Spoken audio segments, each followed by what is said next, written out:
For Pacifica Radio, I'm Christina Onnested. The Supreme Court unanimously ruled Donald Trump can be on the 2024 presidential primary ballot, rejecting states' attempts to bar him for his efforts to overturn his 2020 election loss, including the deadly January 6, 2021 Capitol attack.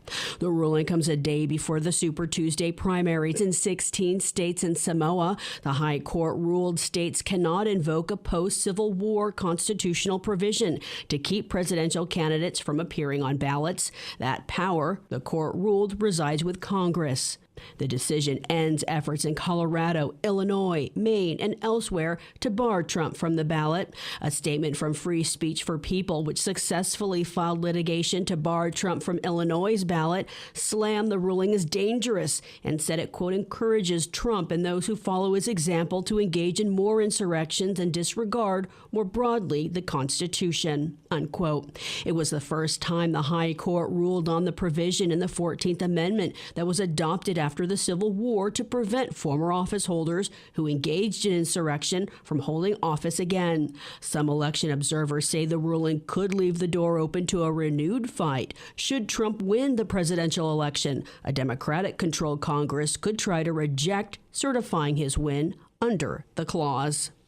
Voters in 16 states and Samoa will hit the polls tomorrow to pick their choice in the presidential primary and vote on local issues. Today is North Dakota's Republican primary. Over the weekend, Trump won the primaries in Missouri, Idaho, and Michigan, further cementing his hold on the Republican Party. His rival Nikki Haley won the District of Columbia, her first win, and becoming the first Republican woman to win a presidential primary.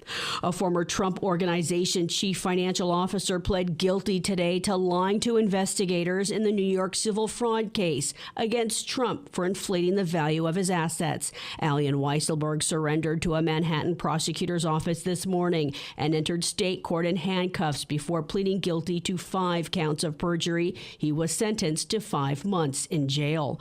Prosecutors accused Weisselberg of lying under oath when he answered questions in a deposition in May and at the October trial about allegations Trump lied about his wealth on financial statements given to banks and insurance companies. The calls for a ceasefire in Gaza are growing. Vice President Kamala Harris joined the chorus, speaking Sunday, commemorating the 59th anniversary of Bloody Sunday, the March for Civil Rights and Voting Rights in Selma, Alabama. Given the immense scale of suffering in Gaza, there must be an immediate ceasefire. For at least the next 6 weeks, which is what is currently on the table. This will get the hostages out and get a significant amount of aid in. This would allow us to build something more enduring, to ensure Israel is secure, and to respect the right of the Palestinian people to dignity, freedom, and self-determination. Harris's comments come after an international day of action demanding a ceasefire in Gaza. Not another nickel, not another dime! Not another nickel, not another dime! No more money for Israel's crime! Organizers say more than 120 actions took place in the U.S. and abroad, from New York and the nation's capital to San Francisco, where thousands rallied in the rain. 10 children have died in Gaza from starvation, according to the World Health Organization. Christian Lindmeier, the WHO spokesperson, says it's likely an undercount. There was a 10th child officially registered. People are so desperate for food, for fresh water, for any supplies, that they risk their lives in getting any food, any supplies to support their children, to support themselves. This is the real drama. This is the real catastrophe here. That food and supplies are so scarce in a hospital as having starved to death. All the lifelines in Gaza have more or less been cut. The WHO says there's 50 children on the brink of starvation at the Al-Shifa hospital in the hardest hit north.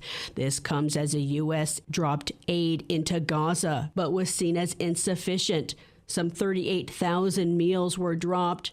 That's a small percentage of the overall population of some 2 million. It comes as Israel continued strikes in Gaza, killing dozens over the weekend.